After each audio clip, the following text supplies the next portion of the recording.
Ladies, I'm here on my channel. Here to recap the final game of a 3-game series between the San Diego Padres and the New York Mets, and the Mets get swept. Last 2 nights, this offense, was the Mets' offense the last two games. Where were they at? Just disappeared, man.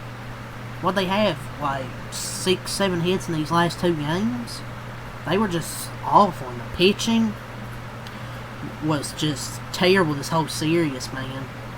Shaman wasn't bad yesterday, but it was really the bullpen. But 2 or 3 starters were just bad. I mean, Clay Holmes gave up 8 hits. 8 hits in 3.2 innings. 8 hits, 2 runs, 2 walks, 3 strikeouts. I can see why I already know why people hated watching him pitch, specifically Yankees fans. Clay Holmes is officially an issue. You can no longer sweep under the rug. He was exceeding expectations start of the year. It's just not working now, man.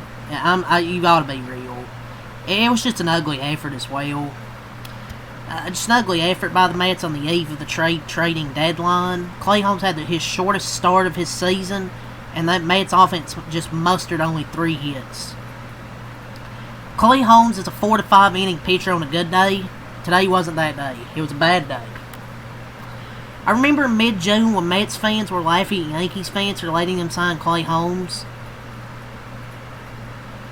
You remind them he was one of the best closers in MLB until July in 2024. Then he was terrible for the rest of the year. I think Clay Holmes' experiment needs to end for now.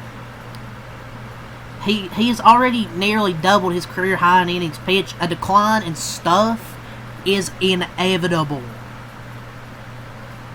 He's already pitched 113 innings. His previous high was 70 innings. This is double.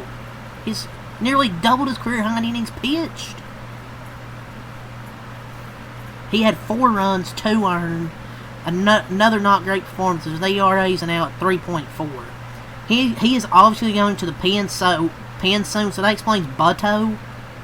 Tidwell being ass explains them. Gilbert is a tough give-up because they traded for Tyler Rogers to make their bullpen better.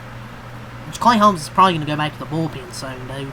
And it's not like his K per 9's that good. It's like a 6, dude. He doesn't strike out a lot of batters.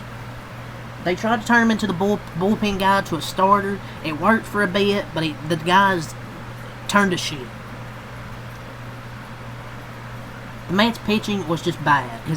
Is not really that good. And the Mets offense wasn't any better. They got shut out. Darvish, he had a 9 ERA coming this one. His first few starts off the injured list, not good. Well, today was by far his best start. He goes 7 innings, 2 hits, no runs, no walks, 7 strikeouts from Darvish. You don't expect Darvish to give this type of performance every time, but a solid 6 innings while remaining healthy, as can be, and it's just art on the mound. And a dominant outing, and that can be big for San Diego. But he's always Cy Youngest Mets, so no matter what his ERA says, but a shutout and sweep in San Diego, one last reminder of their offensive inconsistency before the trade deadline. Stearns needs to add a bat of some kind, even if it's just rolling dice on the Luis Robert upside. They need to do something, because this offense is just way too many times it goes cold, just inconsistent. But that was truly, for the Padres, a great sweep. A sweep in which the offense looked like it had life. Darvish's outing today was phenomenal. He looked like his old self again out there, man. He had 14 whiffs. He didn't walk anybody. That was vintage Darvish, ladies and gentlemen. It's kind of crazy, though. 0-3 with a 9.16 ERA. He only gives up, only gives up 2 hits to the Mets. Wild, man. But yeah, Padres, 9 hits, 5 runs, 2 in the second, 2 in the third, and then 1 in the eighth. No errors, they improved to 60 and 49. The Mets, 3 hits, no runs, 1 error. Padres improved to 60 and 49. Mets dropped to 62 and 47. So the Mets bullpen had to cover the rest of the game. Reed Garrett, 1.1 innings, no hits, no runs, 1 walk, 2 strikeouts for Reed Garrett. Ryan Stanek, 1 inning, no hits, no runs, no walks, 1 strikeout. Brooks Raley, 1 inning, no hits, no runs, 1 walk, no strikeouts. Garcia. Rico Garcia. 1 inning, 1 hit, 1 run, 1 walk, 2 strikeouts for the Padres. Jason Adam, 1 inning, no hits, no runs, no walks, 2 strikeouts for Jason Adam. And Robert Suarez.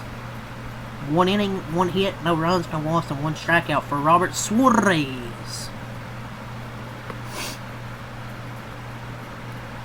So, let's go over the offenses now. Nemo, 1 for 4. Vientos, 1 for 4. Lindor, 0 for 4. Alonso and McNeil, each 0 for 3. Alvarez, 0 for 2. Torrens, 0 for 1. Mauricio, 1 for 3. Beatty and Taylor, each 0 for 3 for the Padres.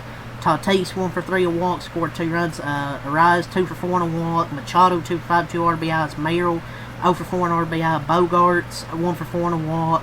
Cronenworth, 0 for 3. Iglesias, 0 for 4. Gavin Sheets, 1 for 2, a walk, 2 RBIs with a homer. Johnson, 0 for 0 and a walk. And Maldonado, 2 for 4 and scored a run. Go over scoring summary, all Padre runs.